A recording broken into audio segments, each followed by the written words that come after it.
Yes, started recording. Very good evening to all present हो here. So मैं हूँ आपका वैभव सर, और आज का हम लोग का मतलब टॉपिक है प्रोकैरियोटिक से हम लोग कंटिन्यू कर रहे हैं। तो लास्ट में हम लोगों ने देखा कि प्रोकैरियोटिक ऑर्गेनिज्म या बैक्टीरिया है, उसमें अलग अलग पार्ट है, जैसे कि सेल एनवेलप है। सेल एनवेलप का आउटर मोस्ट है ग्लाइकोकैलिक्स, उसके बाद उसके अंदर का है सेल वॉल, उसके अंदर का है प्लाज्मा मेम्ब्रेन, फिर है साइटोप्लाज्म। साइटोप्लाज्म के अंदर है न्यूक्लियोइड, प्लाज्मिड भी है, एक्स्ट्रा क्रोमोसोमल डीएनए, मेसोसोम भी है, राइबोसोम भी है, इंटेलिजेंट बॉडीज है, फ्लैजेला, पिल्ला एंड फिब्रिल। सिलिया नहीं होता। एक बच्चे ने मुझे शायद आपके ग्रुप में, याद नहीं मुझे ठीक से, लेकिन एक क्वेश्चन पूछा था कि सर ये सिलिया और फ्लैजेला सेम है क्या। तो बेसिकली देखो कि सिलिया जो होता है ना, वो यू कैरियोट में होता है। प्रो कैरियोट में तो फ्लैजेला और फिब्री और ये होता है, पिलिया होता है, पिलाय होता है, पिलाय, फिब्री और फ्लैजेला। तो सिलिया तो प्रो कैरियोट में नहीं होता, यू कैरियोट में होता है। और दूसरी बात की प्रोकैरियोट का जो फ्लैजेला है और यूकैरियोट का फ्लैजेला है, वो स्ट्रक्चर उनका अलग है। क्योंकि हमने देखा ना, आपने भी सेल बायोलॉजी पढ़ा होगा स्कूल में, तो यूकैरियोट का जो फ्लैजेला होता है ना, उसका 9+2 अरेंजमेंट होता है, राइट। और वो माइक्रोट्यूब्यूल से बना होता है। लेकिन प्रोकैरियोट का फ्लैजेला होता है ना, वो फ्लैजेलिन प्रोटीन से बना होता है। Okay, so prokaryotic flagella is made up of flagellin protein and eukaryotic flagella is made up of by tubulin protein. Okay, तो प्रोकैरियोट का यूकैरियोट का फ्लैजेला का स्ट्रक्चर अलग है, और इसीलिए प्रोकैरियोट में एब्सेंट है, यूकैरियोट में प्रेजेंट है। हाँ, यूकैरियोट का सिलिया एंड यूकैरियोट का फ्लैजेला रिलेटेड स्ट्रक्चर है समवॉट, लेकिन प्रोकैरियोट में सिलिया इज एब्सेंट। इतना क्लियर है सबको? Yes, sir. Yes, sir. Okay okay, Yes, sir. Yes. देखो, Yes, sir. तो हम लोगों ने सब पूरा देख लिया था, प्लाज्मिड्स क्या होते हैं, सेल डेवलप क्या है। ओके, सब सब पढ़ लिया था ना ये सब हम लोगों ने। Yes. Yes, sir. Yes, Yes, sir. sir. Okay, pili fimbriae भी कर लिया था ना हम लोगों ने। No, sir. पिलाय नहीं किया था। No, sir. मिजोजोम किया था, mesosome. Yes, sir. Yes, sir. Okay, so मैं फिर से एक बार रिपीट कर देता हूँ कि प्रोकैरियोटिक सेल जो है ना, टिपिकल प्रोकैरियोटिक सेल और टिपिकल बैक्टीरियल सेल, उसका आउटर मोस्ट कवरिंग है या सेल का कवरिंग है, उसको बोलते हैं सेल एनवेलप। सेल एनवेलप का आउटर मोस्ट है ग्लाइकोकैलिक्स, मिडल है सेल वॉल, इनर है प्लाज्मा मेम्ब्रेन या सेल मेम्ब्रेन। तो जो ग्लाइकोकैलिक्स होता है, ये तो आउटर मोस्ट कवरिंग होता है, और इसका मेन फंक्शन होता है प्रोटेक्शन। ये दो प्रकार का हो सकता है, एक तो ये हो सकता है लूज शीथ, उसको बोलते हैं स्लाइम लेयर, या हो सकता है टफ, उसको बोलते हैं कैप्सूल। तो glycocalyx can be is either this slime layer और capsule. Then cell wall, cell wall का मेन फंक्शन है सेल को शेप देना। सेल का शेप जो है that is determined mainly by cell wall. और बैक्टीरिया का या प्रोकैरियोट का सेल वॉल जो होता है, that is made up of peptidoglycan chemical. Plant cell wall is made up of cellulose, fungal cell wall is made up of chitin, and bacterial cell wall, prokaryotic cell wall is made up of Peptidoglycan. peptidoglycan. Peptidoglycan is also called as murin. उसको और एक नाम है murine है। और ये peptidoglycan है या म्यूरिन जो है ना, वो दो चीज से बना होता है। एक तो अमाइनो एसिड, मतलब ये पेप्टाइड, हमारे एसिड से पेप्टाइड बनते हैं, और मतलब पेप्टाइड से बना होता है, प्लस शुगर। और जो शुगर है ना, वो सिंपल शुगर नहीं है, डिराइव्ड शुगर है। मतलब दो टाइप के शुगर होते हैं। एक तो है शुगर, उसको बोलते हैं नाग, मतलब एन एसिटिल ग्लूकोजामाइड। और दूसरे टाइप की जो शुगर है डिराइव्ड शुगर, उसका नाम है नाम, मतलब N acetyl muramic acid. So peptidoglycan is made up of polypeptide और peptide plus derived sugar, NAG या नाम। तो ये तो होगा सेल वॉल। उसके अंदर है प्लाज्मा मेम्ब्रेन, वो लिपिड प्रोटीन बायलेयर से बना है, और उसका स्ट्रक्चर यूकैरियोटिक प्लाज्मा मेम्ब्रेन से सिमिलर है। ठीक है, ये तो हम लोग याद है। बाद में साइटोप्लाज्म सेमी फ्लूइड मैट्रिक्स है, और उसके बाद उसका आता है न्यूक्लियोइड, जो कि नेकेड डीएनए है, क्रोमोसोम, ट्रू क्रोमोसोम नहीं है, क्योंकि डीएनए के साथ हिस्टोन प्रोटीन नहीं होते। तो that is chromosome is equivalent to DNA. और ये सर्कुलर है, सर्कुलर मतलब इसका एंड फ्री नहीं है, और सिंगल डीएनए है, उसको बोलते हैं मेन जीनोमिक डीएनए या न्यूक्लियोइड। तो all the characters of the cell, main characters of the cell, जैसे कि सेल का डिवीजन हो गया, सेल का रिप्रोडक्शन हो गया, सेल का जो भी मेटाबॉलिज्म हो गया, नॉर्मल रेगुलर मैकेनिज्म हो गए, वो सब कंट्रोल करते हैं जो जीन्स, दो jeans which are present on the nucleoid DNA. That is the main chromosomal DNA or main genomic DNA. Beside the main genomic DNA, which is single and circular, there may be additional small circular DNA molecules present. May be present or may not be present. तो उनको बोलते हैं plasmid. So plasmids are extra chromosomal genetic element present in some bacteria, not in all bacteria. And this plasmid gives some extra characters to the bacterial cell. Extra character to the bacterial cell. For example, antibiotic का production करना, antibiotic को resist करना, etcetera etcetera. Okay, so they give some extra feature. उसके बाद हम लोगों ने देखा कि मीजोजोम है. मतलब मीजोजोम मतलब क्या होता है?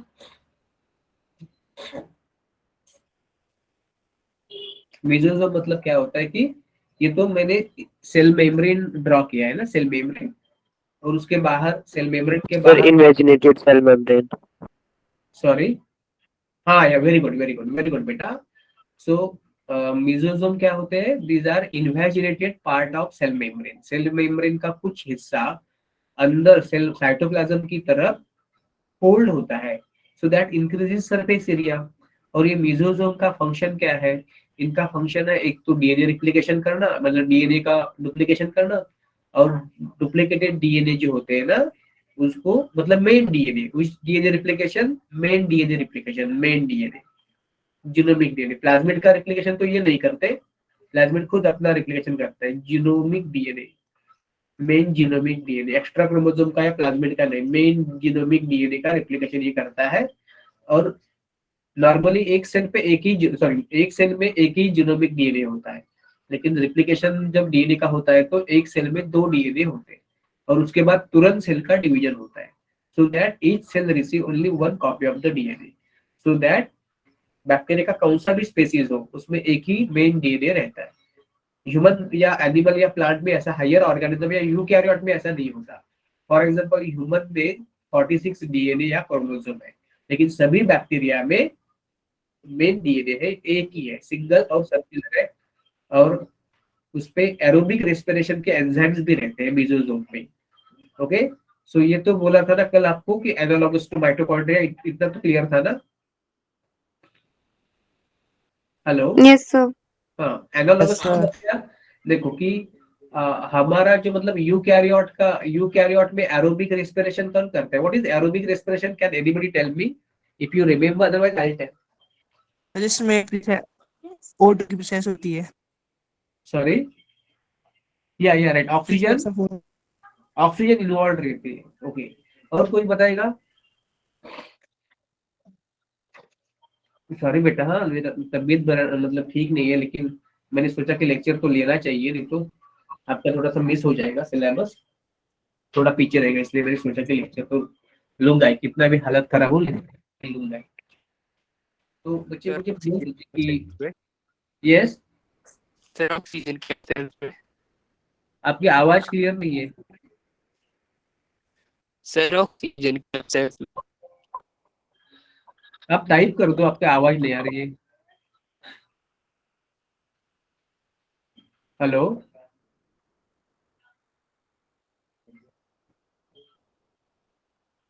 yes, you can type your question or whatever you want to tell. Yes. हाँ हाँ हाँ, ठीक है, हम लोग आगे मुड़े. Okay, Yes, sir. Yes, हाँ, sir. सो एरोबिक रेस्पिरेशन मतलब क्या होता है कि रेस्पिरेशन का मतलब होता है ऑक्सीडेशन ऑफ न्यूट्रिएंट. मतलब फॉर एग्जांपल हम लोग है ना, तो मतलब कोई भी मतलब ये है कि एनिमल है, सपोज ह्यूमन बीइंग है, तो हम लोग जो खाना खाते हैं उसमें स्टार्च कार्बोहाइड्रेट रहता है, तो वो टूट जाता है ग्लूकोज में, फिर ग्लूकोज एब्सॉर्ब होता है ब्लड में, और ब्लड हर सेल को देता है ये ग्लूकोज. जब ये ग्लूकोज सेल के अंदर जाता है ना, तो ये ग्लूकोज फर्दर ब्रेक डाउन होता है, और उसके लिए मतलब उसका ऑक्सीडेशन होता है, और ग्लूकोज के बॉन्ड में जो एनर्जी रहती है ना वो रिलीज होती है, और उससे एटीपी बनता है. तो ग्लूकोज को ब्रेक करना और ग्लूकोज में जो एनर्जी है वो रिलीज करना और उनसे एटीपी बनाना, इसको बोलते हैं रेस्पिरेशन. क्योंकि हम जो ऑक्सीजन लेते हैं ना वो भी सेल के अंदर जाता है अल्टीमेटली, और वो ग्लूकोज का ब्रेक करने में मदद करता है, ग्लूकोज को ऑक्सीडाइज करता है, और ग्लूकोज के बॉन्ड की एनर्जी रिलीज करके उसको एटीपी में कन्वर्ट करता है। तो oxygen is important for that. कोई कोई ऑर्गेनिज्म में ये रोल ऑक्सीजन नहीं करता, कोई और एलिमेंट करता है, तो उसको बोलते हैं अनएरोबिक रेस्पिरेशन। ठीक है ना। तो न्यूट्रिएंट जो है सेल के अंदर उसको ब्रेक करना है, मतलब उसका ऑक्सीडाइज करना है। ये ऑक्सीडेशन करने के लिए ऑक्सीडाइजिंग एजेंट चाहिए। ये एरोबिक ऑर्गेनिज्म में ऑक्सीडाइजिंग एजेंट ऑक्सीजन रहते हैं। तो oxygen carry out the oxidation, oxygen carry out the oxidation of glucose या any other energy molecule and energy is produce that is then trapped in the ATP. तो ये बोलते हैं उसको एरोबिक रेस्पिरेशन। हमारा मतलब यूकैरियोट में एरोबिक रेस्पिरेशन कहाँ पे होता है? ग्लूकोज का ब्रेक डाउन तो थोड़ा सा साइटोप्लाज्म में होता है, और बाकी का जो ज्यादा रहता है, मतलब बाकी के ज्यादा स्टेप्स रहते हैं, वो माइटोकॉन्ड्रिया में होते हैं। उसको हम लोग बोलते हैं क्रेब्स साइकिल और इलेक्ट्रॉन ट्रांसपोर्ट चेन। तो उसका मतलब ये है कि ग्लूकोज का एरोबिक रेस्पिरेशन हमारे माइटोकॉन्ड्रिया में होता है यूकैरियोट के। तो यूकैरियोट में जो माइटोकॉन्ड्रिया करता है एरोबिक रेस्पिरेशन, वही काम प्रोकैरियोट में मेसोसोम करता है। कि यहाँ पे माइटोकॉन्ड्रिया नहीं है और मेसोसोम के पास वो एरोबिक रेस्पिरेशन की एंजाइम है। उसके कारण ग्लूकोज का ब्रेकडाउन होता है, ऑक्सीडेशन होता है और एटीपी बनते हैं। मतलब यूकैरियोट में जो रोल माइटोकॉन्ड्रिया करता है एटीपी बनाने का, वही रोल ऑक्सीडेशन करके एटीपी बनाना मेसोसोम करता है। मतलब ये एनालोगस हो गए ना। एनालोगस मतलब क्या है कि उनका ओरिजिन, होमोलोगस और एनालोगस में फर्क क्या है कि अगर ओरिजिन डिफरेंट है, मतलब ये देखो कि मेसोसोम का ओरिजिन अलग है और हमारे मतलब यूकैरियोट में जो माइटोकॉन्ड्रिया होता है उसका ओरिजिन अलग है, लेकिन दोनों का फंक्शन सेम है ना। मेसोसोम का फंक्शन भी है ऑक्सीडेशन या एरोबिक रेस्पिरेशन, माइटोकॉन्ड्रिया का भी फंक्शन है ऑक्सीडेशन या एरोबिक रेस्पिरेशन। मतलब फंक्शन सेम है लेकिन उसका ओरिजिन या स्ट्रक्चर डिफरेंट है। तो उसको बोलते हैं लोग एनालॉगस। एनालॉगस मतलब क्या? Mitochondria and mesosome, their structure या origin is different but their function is same. Homologous किसको बोलेंगे? अगर किसी दो या ज्यादा स्ट्रक्चर का ओरिजिन या स्ट्रक्चर सेम हो बट उनका फंक्शन डिफरेंट हो, तो उसको बोलते हैं होमोलोगस। इधर ये एनालॉगस हो गया माइटोकॉन्ड्रिया एंड मेसोसोम। क्लियर है इतना? Yes, sir. Yes, sir. या Yes, sir. Yes, sir. Clear नहीं होता तो हाँ। अभी अब कोई तो बोल रहा था, कोई टाइप किया क्या? अभी बोला था कि मुझे सुनाई नहीं दिया, मुझे बोला था कि टाइप कर दो, तो टाइप शायद मतलब मुझे मैसेज नहीं मिला। Hello, Yes, sir. किसी का डाउट था क्या कोई? No, sir, मैं स्विम बता रहा था, आवाज नहीं आ रही थी उस टाइम, तो मैंने टाइप कर दिया। टाइप किया है क्या? Yes, sir. मेरे को मिला नहीं बेटा आपका मैसेज।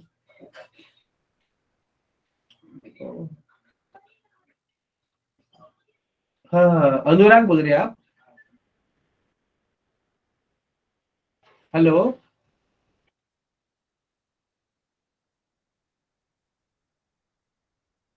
रिप्लाई करो ना बेटा, क्या हो रहा है? मतलब आवाज नहीं आ रही क्या? सर आ रही है आवाज? तो अनुराग बेटा आपका क्लियर हो गया? Yes, sir. ओके ओके, आगे बढ़ गए हम लोग, आगे बढ़े। Yes, sir. Yes. Yes yes yes, okay okay. देखो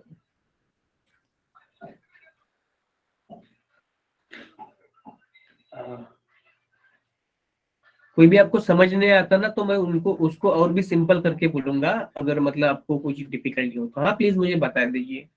सबको समझ में आना चाहिए, सबको समझ में आना चाहिए। और ये ज्यादा डिफिकल्ट नहीं है बायोलॉजी, हाँ आप कर सकते हो इजी से, लेकिन आपको कुछ इंस्ट्रक्शन में जो देता हूँ और एमसीक्यू देता हूँ ना, वो सॉल्व करना है और लेक्चर में पूरी जान लगा के देखना है। ठीक है? Yes, sir. Yes, sir. Yes, क्योंकि देखो ना मेरा तबीयत खराब है, लेकिन मुझे मतलब आपसे इतना लगाव हो गया अभी ना, तो मतलब ये भी होना ही चाहिए ना। तो आप भी, मैं मतलब सबको बोलता हूँ कि आप पूरा कोशिश करो कि आपका जो काम है ना उस पर फोकस करो। तो इसको सभी अभी क्लियर है ये मेसोसोम का? Yes, sir. Yes, sir. Yes. Okay. तो उसके फंक्शन क्या है? DNA replication, cell division, distribution of DNA to daughter cell. Enzymes उस पे रहते हैं एरोबिक रेस्पिरेशन के, that's why it is analogous to mitochondria. Cell wall secretion का भी काम करता है। मतलब पता है हमें कि सेल मेम्ब्रेन के बाहर सेल वॉल है, तो सेल वॉल कौन बनाएगा? सेल मेम्ब्रेन ही मतलब ये मेसोसोम बनेगा, बाकी का सेल मेम्ब्रेन नहीं लेकिन मेसोसोम बनाएगा। ओके, सो सेल वॉल सिक्रीशन। उसके बाद आता है पिलाई और फिब्री। अभी देखो सपोज ये बैक्टीरियल सेल है, this is suppose bacterial cell, ठीक है ना। बैक्टीरियल सेल के पास मतलब सेल के सरफेस पर तीन टाइप के मतलब एक्सटेंशन होते हैं। सबसे लंबे वाले होते हैं वो उसको बोलते हैं फ्लैजेला, उससे थोड़े छोटे होते हैं और उसके नंबर ज्यादा होते हैं लेकिन साइज या लेंथ छोटी होती है, उसको पिलाई बोलते हैं। और उनसे भी छोटे होते हैं, सबसे छोटे, लेकिन उनका नंबर सबसे ज्यादा, मतलब इधर जिसका लेंथ ज्यादा है ना उसका नंबर सबसे कम है, जिसका लेंथ सबसे कम है उसका नंबर सबसे ज्यादा है। तो फिमरी हो गया सबसे स्मॉलर बट सबसे उसका नंबर ज्यादा है। पिलाई हो गया मतलब मीडियम साइज का, तो उसका मतलब है उसका मीडियम नंबर भी मीडियम है। फ्लैजेला तो सबसे लंबे है तो उसका मतलब है उसका नंबर बहुत कम है। तो flagella, pili and fimbriae, these are the three types of extension. तो उसमें क्या फर्क है, जो फ्लैजेला होते हैं ना they are made up of the protein called as flagellin. Pili और फिब्री जो होते हैं ना वो दोनों एक प्रोटीन से बने होते हैं, उसको बोलते हैं पिलिन प्रोटीन। पिलिन मतलब चाहे वो पिलाय हो या चाहे वो फिब्री हो, they are made up of the protein पिलिन।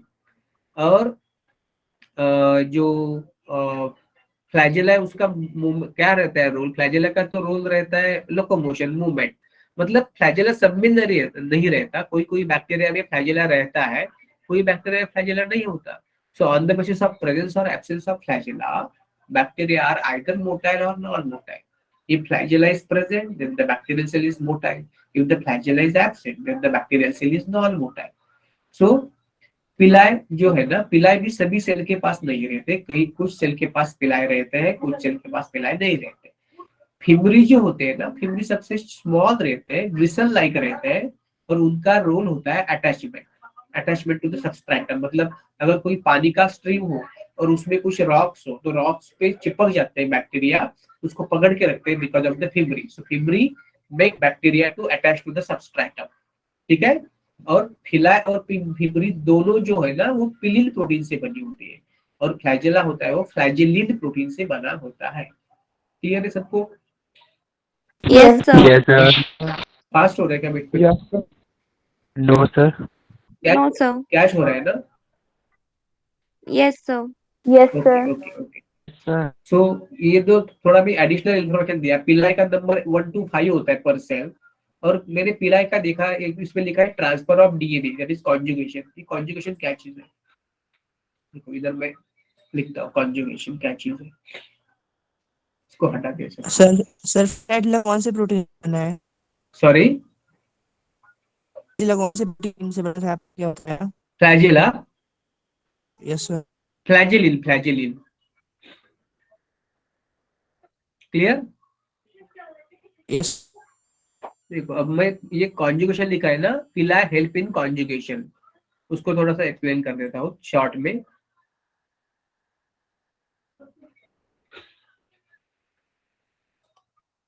Sir, type of asexual reproduction.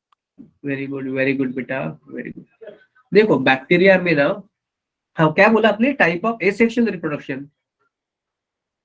Yes, sir. No, it is a type sort of sexual reproduction. देखो बैक्टीरिया में या लोअर ऑर्गेनिज्म में जिनमें गैमेट नहीं बनते, गैमेट्स मतलब सेक्स सेल्स नहीं बनते, उनमें ना असेक्सुअल रिप्रोडक्शन होता है। मतलब किंगडम मोनियरा हो, मतलब आर्किया और आर्के बैक्टीरिया, यू बैक्टीरिया जो भी, मतलब उसको ही किंगडम मोनियरा बोलते हैं, आर्किया, आर्के बैक्टीरिया, बैक्टीरिया को। तो उसमें तो क्या कुछ गैमेट्स तो नहीं है ना? No, sir. गैमेट्स तो नहीं रहते उसमें। एक मिनट है बेटा, मैं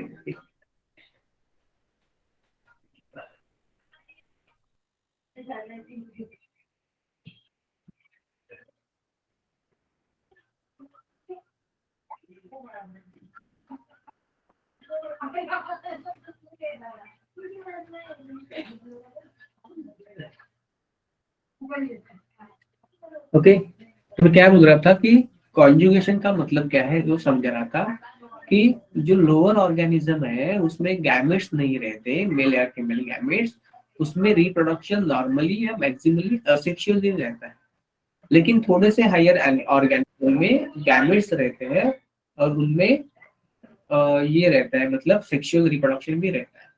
तो बैक्टीरिया जो सबसे सिंपल ऑर्गेनिज्म है ना, प्रोकैरियोटिक है ना, उससे कोई सिंपल ऑर्गेनिज्म नहीं है। Okay, bacteria are most simplest organism on this earth. ठीक है, तो बैक्टीरिया में तो कोई गैमिट नहीं है, सेक्स ऑर्गन नहीं है, गैमिट नहीं है, मेल फीमेल गैमिट, क्योंकि बेसिकली बैक्टीरिया में मेल और फीमेल नहीं रहते और गैमिट भी नहीं रहते। तो उसमें क्या हो जाता है ना कि सिर्फ असेक्सुअल रिप्रोडक्शन हो जाता है। असेक्सुअल का मतलब क्या होता है कि एक ही पेरेंट है, एक पेरेंट से नया प्रोजेनी बना, तो एक ही पेरेंट है, इसका मतलब प्रोजेनी में, नए सेल्स में एक ही पेरेंट के जीन्स गए, तो same genes are getting transmitted transmitted and transmitted. तो उसका मतलब उसका प्रोजेनी जो होता है ना, उसमें ज्यादा जेनेटिक वेरिएशन नहीं होता। जो कुछ वेरिएशन होता है वो म्यूटेशन की वजह से होता है। हालांकि बैक्टीरिया में म्यूटेशन का रेट ज्यादा रहता है as compare to eukaryote, but फिर भी उनमें ऐसी एक प्रोसेस है जिस प्रोसेस से एक बैक्टीरिया अपने जीन्स दूसरे बैक्टीरिया में ट्रांसफर कर सकते हैं। और ये 3 मैकेनिज्म से कर सकते हैं। एक तो मैकेनिज्म को बोलते हैं कॉन्जुगेशन, दूसरे मैकेनिज्म को बोलते हैं ट्रांसडक्शन, और तीसरे मैकेनिज्म को बोलते हैं ट्रांसफॉर्मेशन। आप जब 12th स्टैंडर्ड में जाओगे ना बेटा, तो आपको मैं ये अच्छी तरह से समझाऊंगा। अभी तो मैं सिर्फ कॉन्जुगेशन बताता हूँ। तो कॉन्जुगेशन क्या है? कॉन्जुगेशन का मीनिंग है पेयरिंग। कॉन्जुगेट मतलब पेयरिंग, लिखा है मैंने। कॉन्जुगेट का मतलब क्या है? पेयरिंग। मतलब सपोज एक बैक्टीरियल सेल है, ये एक बैक्टीरियल सेल है। Suppose this is one bacterial cell और इस बैक्टीरियल सेल के पास ये मेन जीनोमिक डीएनए है और कुछ प्लाज्मिड है। तो ये प्लाज्मिड होते हैं ना, वो अलग अलग टाइप के होते हैं।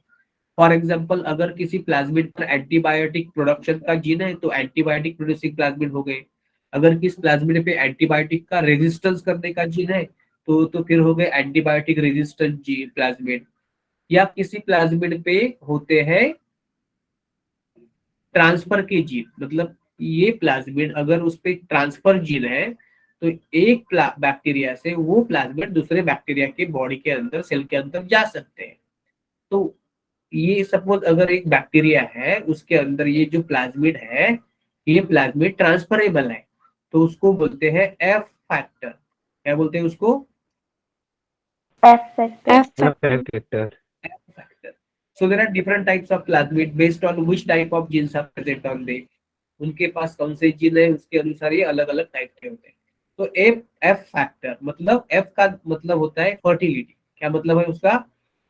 फर्टिलिटी। मतलब it is the literature meaning, fertility, exact meaning of this F. तो किसी बैक्टीरिया के पास एफ फैक्टर है तो उस बैक्टीरियल सेल को बोलते हैं F plus cell, F positive cell. अगर the cell bacterial cell contain the factor F factor plasmid, then it is called as F plus cell. तो एफ प्लस सेल के अंदर एफ फैक्टर मतलब fertility plasmid वाले factor वाले plasmid है। उस fertility factor पर या प्लाज्मिड पर पिलस करने के जीन से, ये जो पिलस है ना, पिलाय, ये फॉर्मेशन करने के जीन है। तो उसकी वजह से एक पिलाय तैयार करता है ये। सपोज उसके पास कोई बैक्टीरिया सेल है जिसके पास सपोज ये नहीं है, एफ फैक्टर नहीं है, तो उसको बोलेंगे एफ माइनस सेल। क्या बोलेंगे उसको? F minus. F F minus. minus cell. उसके पास कोई प्लाज्मिड हो सकते हैं, लेकिन वो अलग प्रकार के प्लाज्मिड हो सकते हैं। मतलब कि एफ फैक्टर के अलावा और कोई प्लाज्मिड भी हो सकते हैं। ओके, लेकिन अगर उसमें एफ फैक्टर नहीं है, कोई और प्लाज्मिड है या नहीं है, उसे कुछ मतलब नहीं है। उसके अंदर एफ फैक्टर नहीं है तो एफ माइनस सेल है। एफ फैक्टर है तो उसको बोलते हैं एफ प्लस। ठीक है ना? Yes, sir. हाँ, और अगर Yes, sir. एफ फैक्टर नहीं है तो उसको बोलते हैं एफ माइनस सेल। सपोज एक एफ प्लस सेल है और उसके सराउंडिंग, उसके आजू बाजू में कोई एफ माइनस सेल है, तो क्या हो जाता है, उसको कुछ केमिकल स्टिमुलस मिल जाता है कि मेरे पास आजू बाजू में कोई एफ माइनस सेल है। तो उससे क्या हो जाता है कि ये जो एफ प्लस वाला सेल होता है ना, वो एक कॉन्जुगेशन ट्यूब तैयार करता है, उसको बोलते हैं पिलस। और वो बढ़ता जाता है, वो एफ माइनस सेल को टच करता है, कांटेक्ट करता है, और क्या होता है कि एफ फैक्टर जो रहता है ना उसका एक कॉपी बनता है।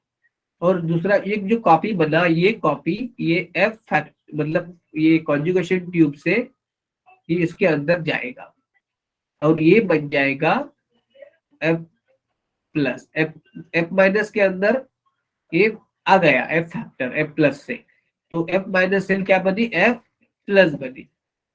ठीक है, क्या बनी ये F plus. और जो एफ प्लस सेल है वो क्या बनी, वो क्या बनी बोलिए मुझे, एफ प्लस सेल का क्या हुआ बाद में? Minus.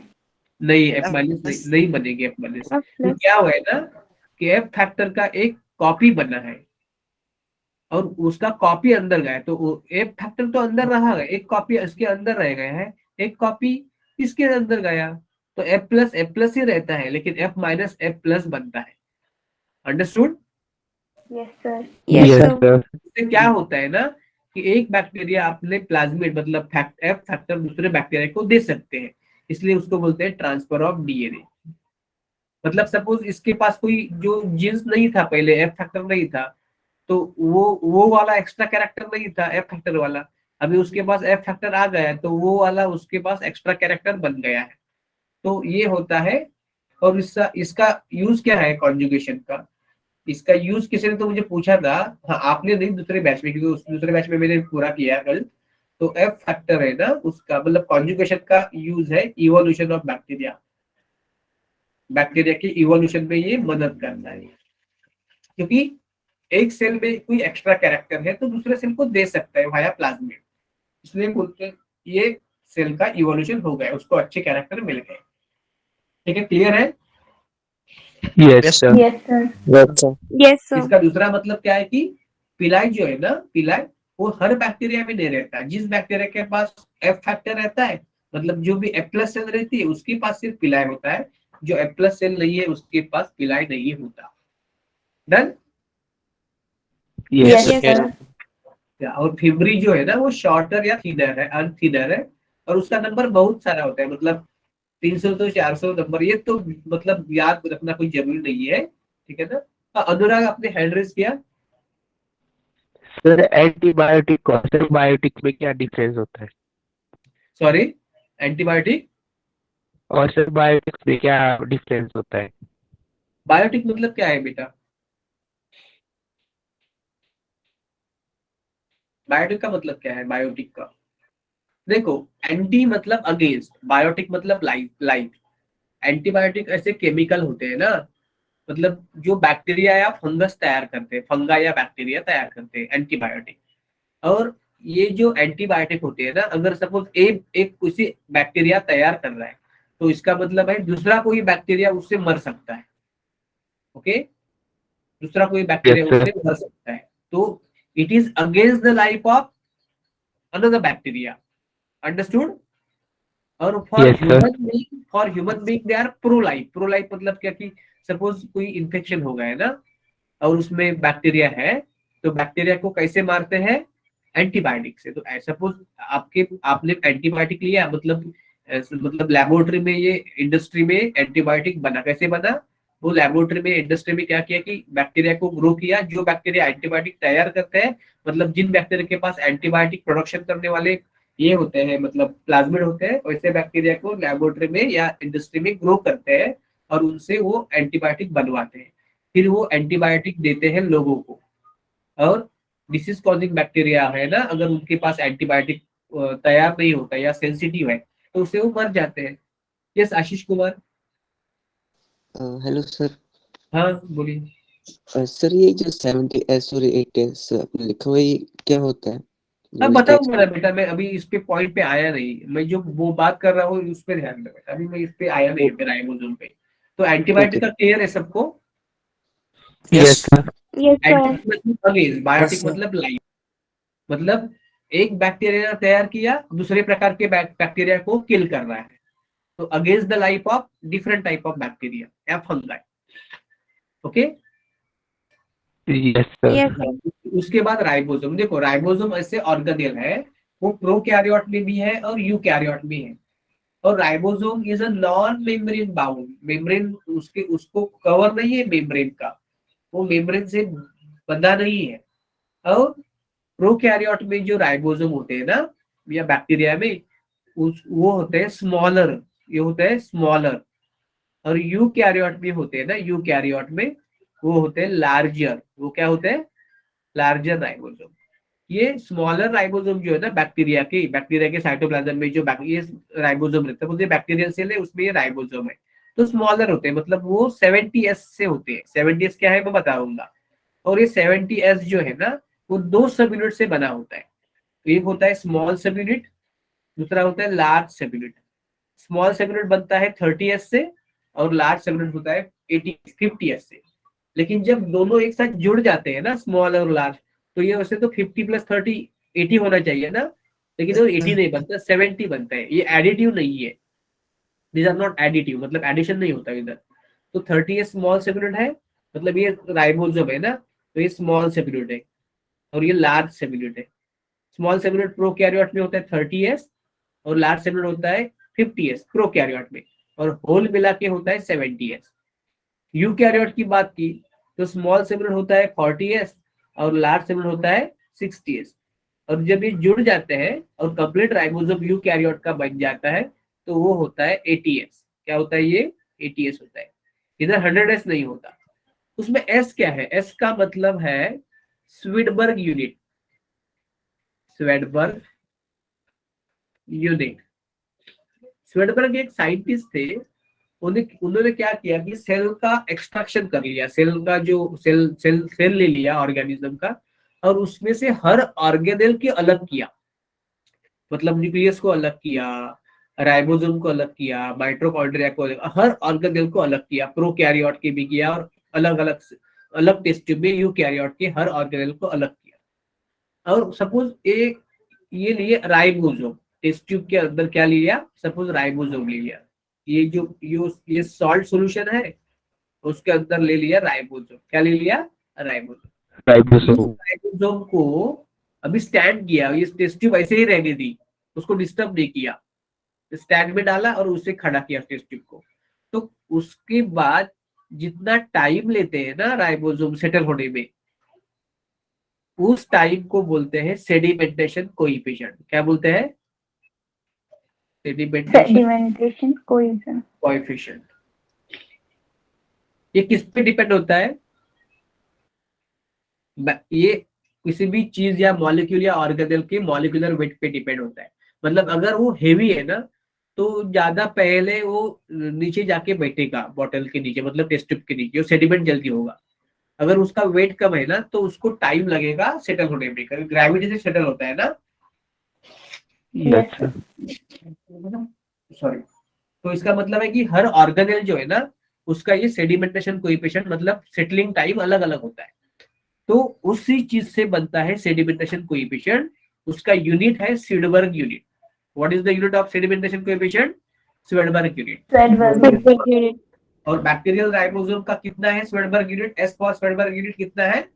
70 है। अगर बैक्टीरियल राइबोसोम को मतलब 2 पार्ट में डिवाइड किया, तो एक पार्ट है स्मॉल सब यूनिट, एक पार्ट है लार्ज सब यूनिट। स्मॉल सब यूनिट है 30S का, इसका सेडिमेंटेशन कोएफिशिएंट 30S है, स्वीडबर्ग यूनिट है, और लार्ज है 50S। लेकिन कंप्लीट राइबोसोम जो होता है ना, जिसमें स्मॉल और लार्ज सब यूनिट दोनों जुड़े होते हैं ना, उनका तो होता है 70S। मतलब sedimentation coefficient these are non additive, they are non additive. इतना ही ध्यान रखो, अभी ज्यादा सोचो मत के बारे में, ठीक है ना।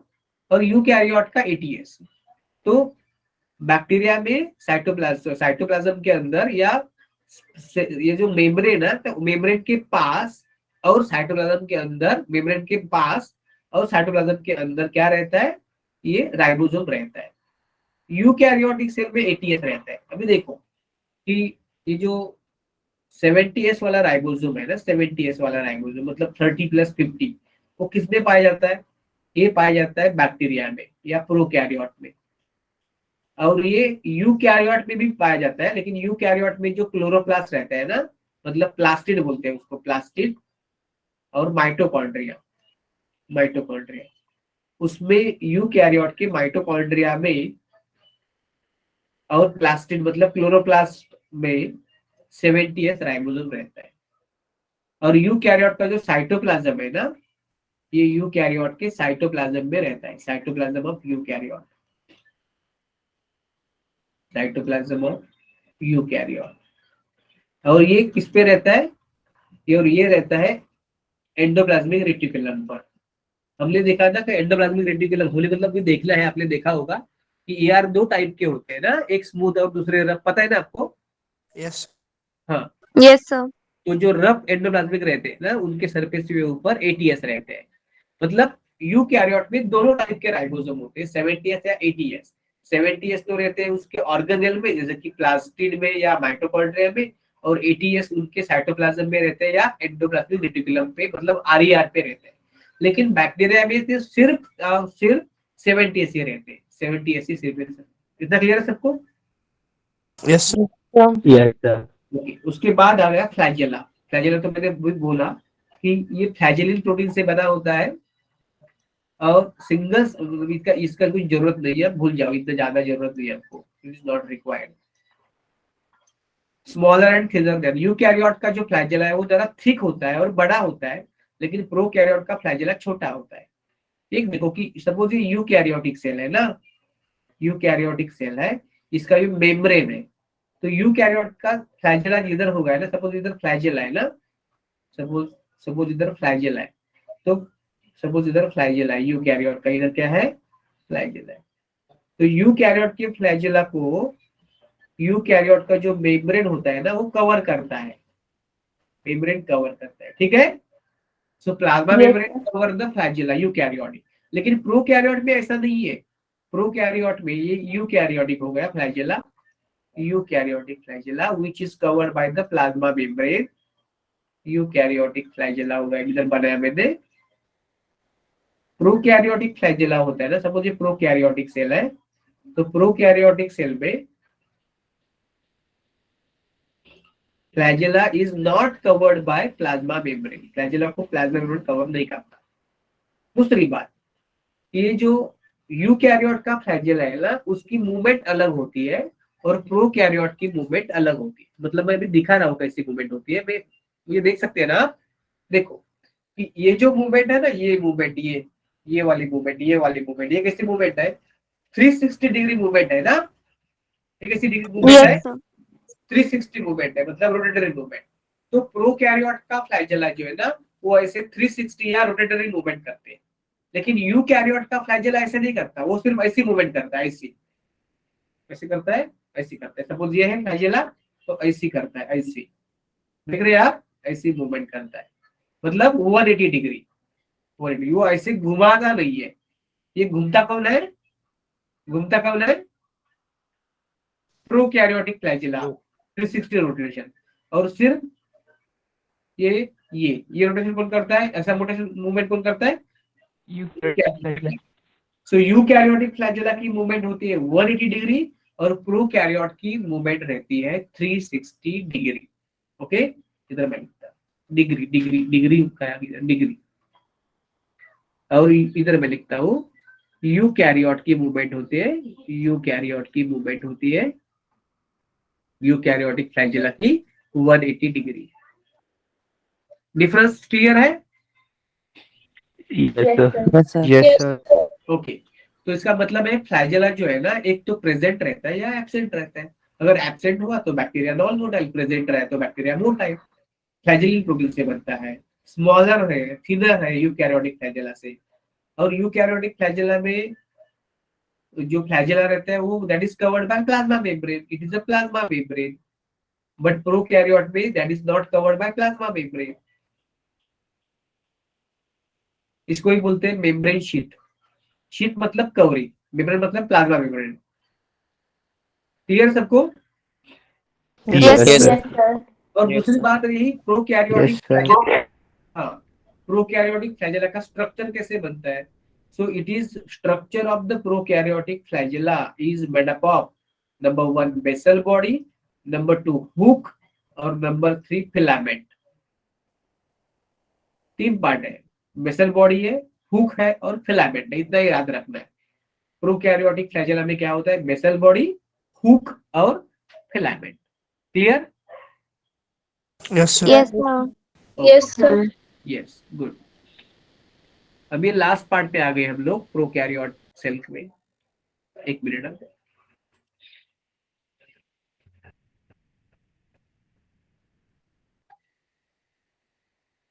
एक मिनट, पानी पिला थोड़ा। अभी सबका एग्जाम कब खत्म होगा? 3 जनवरी 3 3 जनवरी के बाद किसी का एग्जाम है अभी बाकी? जनवरी No, yes, sir. Yes sir अभी हो गए। 3 जनवरी के बाद जो एग्जाम होगा वो खत्म होगा। Yes sir. Okay okay, Rohit बेटा आपको all the best. Your exam is going on tomorrow ना, स्टार्टिंग ऑन टुमारो। तो आप पढ़ो अच्छी तरह से और एग्जाम भी दे दो। यस, सबको ऑल द बेस्ट। जिनका एग्जाम हो गया उनको भी, मेरे कल खत्म हो गए थे। ओके, वेरी गुड बेटा। आज अच्छे गए ना सूर्यांश, आपको पेपर अच्छे गए ना? Yes, sir. Okay, good. अभी इस पे कॉन्सेंट्रेट करो, हाँ? ठीक है ना Suryansh? Yes, sir. Okay okay.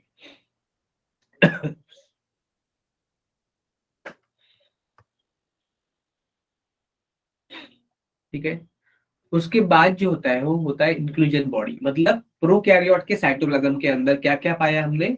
हमने पाया उनके अंदर न्यूक्लियोइड है और इन्वेजिनेशन भी है, मीजोसोम बोलते हैं उसको, और इसमें इंक्लूजन बॉडी भी है और राइबोसोम है। राइबोसोम तो पढ़ लिए, अभी इंक्लूजन बॉडी। इंक्लूजन बॉडी मतलब उसमें कुछ इंक्लूड है। अगर किसी बॉडी में किसी किसी ग्रैन्यूल के अंदर कुछ कुछ पड़ा है, स्टोर्ड मटेरियल है, तो उसको बोलते हैं इंक्लूजन बॉडी, स्टोरेज ग्रैन्यूल्स। तो बैक्टीरिया के अंदर जो स्टोरेज ग्रैन्यूल्स होते हैं ना, उसमें रिजर्व मटेरियल स्टोर होता है। और बैक्टीरिया में कोई भी ऑर्गेनेल है ना, वो मेम्ब्रेन बाउंड नहीं है। सिर्फ पूरी की पूरी सेल जो है ना, वो मेम्ब्रेन बाउंड है, मतलब वो प्लाज्मा मेम्ब्रेन से बाउंड है, सेल मेम्ब्रेन से बाउंड है। लेकिन कोई ऐसी ऑर्गेनेल नहीं, न्यूक्लियस नहीं है, एंडोप्लाज्मिक रेटिकुलम नहीं है, प्लाज्मा सॉरी ये नहीं है, माइटोकॉन्ड्रिया नहीं है, कोई भी गोल्गी कॉम्प्लेक्स नहीं है। तो कोई भी ऐसी ऑर्गेनेल नहीं है यूप्रोकैरियोट में जिसको कोई मेम्ब्रेन है। तो इंक्लूजन बॉडी और राइबोसोम जो है वो होते हैं नॉन मेम्ब्रेन बाउंड। मतलब inclusion body and ribosome, they are also present in the eukaryote and they are also not membrane bound organelle। तो प्रोकैरियोट के जो इंक्लूजन बॉडी होते हैं ना, वो साइटोप्लाज्म में फ्रीली रहते हैं। देखो अभी इस पे ना थोड़ा कंफ्यूजिंग क्वेश्चन आता है, एक थोड़ा छोटा सा आता है। एक ऐसे पूछते हैं कि साइटोप्लाज्म के अंदर ये जो राइबोसोम होते हैं वो कहाँ पे होते हैं प्रोकैरियोट में? तो वो होते हैं प्लाज्मा मेम्ब्रेन के नजदीक। पास किसके पास होते हैं? दे आर नियर और close to plasma membrane. Okay, और ये जो होते हैं ना इंक्लूजन बॉडीज, ये तो साइटोप्लाज्म में फ्री रहते हैं। ठीक है, फर्क पता चला आपको? इंक्लूजन बॉडी कहाँ पे रहते हैं और प्लाज्मा राइबोसोम कहाँ पे मिलते हैं प्रोकैरियोट पे? Yes, sir. Yes, sir. Okay, सबको पता चला? ताकि कुछ भूल नहीं रहे। Yes sir. Yes, sir. Yes, sir. आप कम से कम ना थम्स अप वगैरह करो, मतलब बोलने में टाइम जाता है। सो इंक्लूजन बॉडी होते हैं ना, वो डिफरेंट डिफरेंट टाइप के होते हैं। मतलब किसी बैक्टीरिया में किसी बैक्टीरिया में ग्लाइकोजन ग्रैन्यूल रहते हैं, उसको वो ग्लाइकोजन मतलब कार्बोहाइड्रेट स्टोर करते हैं। ठीक है बेटा, अभी ध्यान दो इधर। क्या पूछा आपने? प्रोकैरियोटिक और यूकैरियोटिक अभी किसी ने पूछा, क्या पूछा? सर मैं पूछ रहा था, हाँ अभी जरा। आपने पीछे बताया कि फ्लैगेला के बारे में बताया, हाँ तो सर जैसे प्रोकैरियोटिक एक सेल है तो उसमें कोई लिमिट होती है कि उसके अराउंड कितने फ्लैगेला होंगे? हाँ, अरे फ्लैजेलर तो एक या दो ही होती है बेटा, फ्लैजेलर तो ज्यादा नहीं रहते। ठीक है, ओके सर, प्रोकैरियोटिक और यूकैरियोटिक हाँ दोनों में दोनों में फ्लैजेलर ज्यादा रहते हैं। मतलब मैक्सिमम नंबर ऑफ सिर्फ 2 ही हो सकते हैं, उससे ज्यादा नहीं? हाँ, ओके सर, और इनकी कोई लेंथ या फिर कुछ होता है? इतना डिटेल मत पढ़ो यार, मतलब इतना लेंथ कितना सेंटीमीटर कितना मिलीमीटर, इतना तो आएगा नहीं आपको सिलेबस में। तो कोई हर मतलब का ऐसा पूछना चाहिए ना कि सिलिया का कितना है, फ्लैजेला कितना है। तो ये सबसे लंबे होते हैं उस तीनों में, इतना ध्यान रखो सर। ठीक है, ओके सर। क्लियर है ना बेटा? सर पिलाई यस सर। सर हाँ बुझो ना में कितने होते हैं? क्या? सर पिलाई नंबर में कितने होते हैं यूकेरियोट में? पिलाए पिलाए भी कम ही रहते हैं, मतलब पिलाए भी ज्यादा नहीं रहते, क्योंकि पिलाए कब तैयार होते हैं, जब कॉन्जुगेशन करना है तो भी पिलाए तैयार होते हैं। मतलब जब कॉन्जुगेशन सपोज उसमें एफ फैक्टर है लेकिन कॉन्जुगेशन अभी नहीं हो रहा है ना, तो पिलाए मतलब प्रोड्यूस नहीं होते। तो पिलाए भी मतलब कम ही रहते हैं, लेकिन वो फ्लैजेला से ज्यादा रहते हैं। ओके, और फिमरी यस होती है ना, वो सबसे ज्यादा रहते हैं, न्यूमरस रहते हैं, क्योंकि उसको तो अटैचमेंट करना है ना मतलब इस सबस्ट्रेटम से।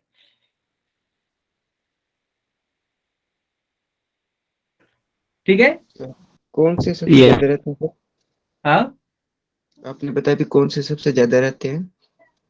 फिमरी जो सबसे छोटे सबसे ज्यादा रहते हैं, फिमरी सबसे ज्यादा, सबसे कम फ्लैजेला, और medium pili. Okay sir, thank you sir. Clear ना, good to go? Yes sir. हाँ, सब Yes, सब sir. अगर किसी को आपको अच्छा, बहुत अच्छा लगा मुझे, आप किसी को भी आपका कोई क्लियर नहीं हो रहा है ना, तो please please let me ask, हाँ लेट मी आस्क, चुप मत बैठो बेटा, पूछना है, आपका हक है पूछना। ठीक है ना? सो इंक्लूजन बॉडीज पे हम लोग जाए अभी?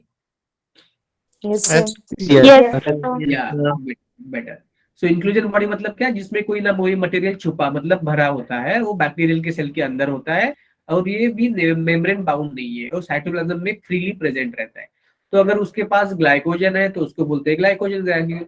उसके पास सपोज साइनोफाइसिन, साइनोफाइसिन एक प्रोटीन होता है ना, तो उसको बोलते हैं साइनोफाइसिन प्रोटीन ग्रैन्यूल। या उसके पास अगर कोई फॉस्फेट है तो उसको बोलते हैं वॉलेटिन ग्रैन्यूल, और सल्फेट ग्रैन्यूल भी होते हैं। ओके, कोई पीएचबी ग्रैन्यूल भी होते हैं, लेकिन उसका लिखना जरूर नहीं, पीएचबी का रेफरेंस नहीं है एनसीईआरटी में। पॉलीहाइड्रोक्सी ब्यूटेरेट एक प्रकार का फैट होता है, और अगर वो फैट होता है तो उसको बोलते हैं पीएचबी ग्रैन्यूल या fat granule simply. So these are the storage bodies. उसमें ऑर्गेनिक या इनऑर्गेनिक मटेरियल स्टोर होता है, जिसको वो जरूरत पड़ने पर वो यूज कर सकते हैं। क्लियर है?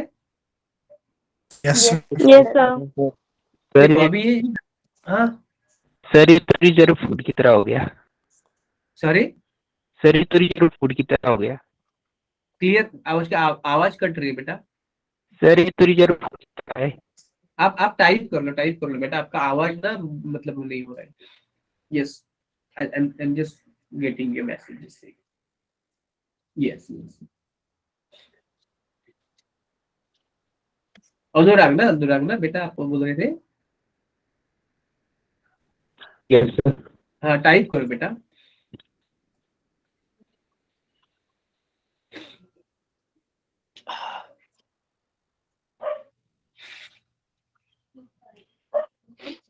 तब तक मैं ये बताऊँ आपको, मल्टीप्लिकेशन मतलब division.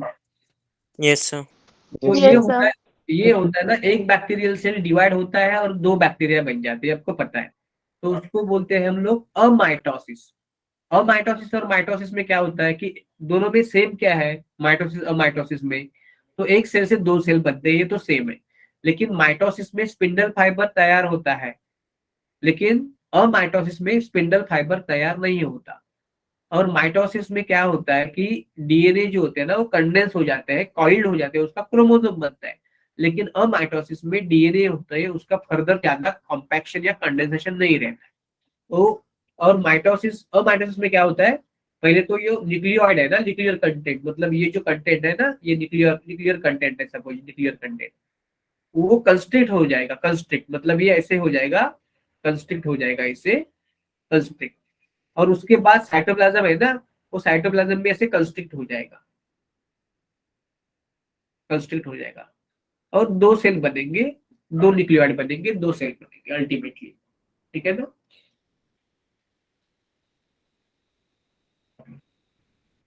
So no spindle fiber, no chromosome formation and nuclear constriction which is followed by cytoplasmic constriction, उसको बोलते हैं अमाइटोसिस। ये होता है क्या, लाइक अ रिजर्व फूड या लाइक अ रिजर्व फूड बेटा। यस, रिजर्व फूड जैसे, मतलब जे अगर उसके पास ग्लाइकोजन है ना तो रिजर्व फूड ही रहे ना, प्रोटीन है तो रिजर्व फूड ही है ना, जब उसको जरूरत होगी वो यूज कर सकता है। ठीक है, क्लियर है सबको? Yes. Yes, sir. Yes sir. ठीक है, नेक्स्ट यस लेक्चर में हम लोग ये यूकैरियोटिक सेल से स्टार्ट करेंगे। ठीक है, ठीक है।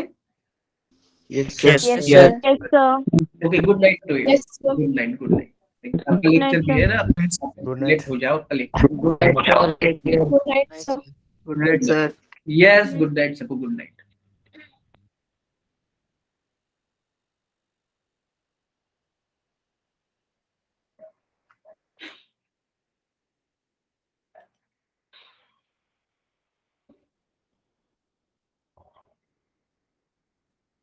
हाँ हाँ बेटा, रेस्ट तो अभी मुझे अब एक लेक्चर बाकी है, बाद में रेस्ट होगा। थैंक यू हरीश बेटा, थैंक यू। यस यस, हाँ मैंने मेडिसिन ले लिए थे, लेकिन अभी आज सुबह से मतलब उसको टाइम लगेगा ना थोड़ा रिकवर होने में। थैंक यू बेटा Pankaj, thank you, thank you.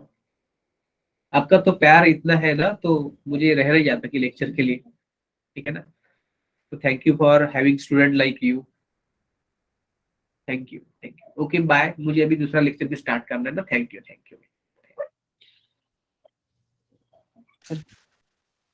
हाँ कोई पूछ रहा था, कोई?